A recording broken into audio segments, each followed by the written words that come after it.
Hi అండి, this is doctor Satish Kumar, general physician, Shri Pramila multi speciality hospital. So చాలామంది patients మన దగ్గరకు వచ్చి డయాబెటిక్ పేషెంట్స్ ఏ ఫుడ్స్ తీసుకోవాలి అని అడుగుతుంటారు. సో ఈ డయాబెటిక్ పేషెంట్స్ ఏ ఫుడ్స్ తీసుకోవాలని ఎలా డిసైడ్ చేస్తామంటే ఆ ఫుడ్స్ యొక్క గ్లైసమిక్ ఇండెక్స్ బట్టి ఏ ఫుడ్స్కి అయితే గ్లైసమిక్ ఇండెక్స్ తక్కువ ఉంటుందో వాటిని ప్రిఫర్ చేస్తాము. ఏ ఫుడ్స్కి అయితే ఎక్కువ గ్లైసమిక్ ఇండెక్స్ ఉంటుందో వాటిని అవాయిడ్ చేయాలని చెప్తుంటాము. అయితే గ్లైసమిక్ ఇండెక్స్ అంటే ఏంటంటే మనం ఆ ఫుడ్స్ తీసుకున్నప్పుడు షుగర్ లెవెల్ ఎంత ఫాస్ట్ గా పెరుగుతాయని చెప్పే ర్యాంకింగ్ సిస్టమ్ అన్నట్టు.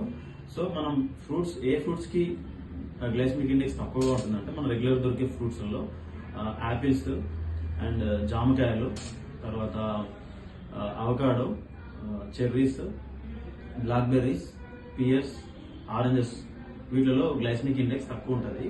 సో వీటిని ప్రిఫర్ చేయమని చెప్తాము. తర్వాత ఏ ఫ్రూట్స్ అవాయిడ్ చేయాలంటే వాటర్ మెలన్స్, పైనాపిల్స్, ఎండు ద్రాక్ష అండ్ పపాయ.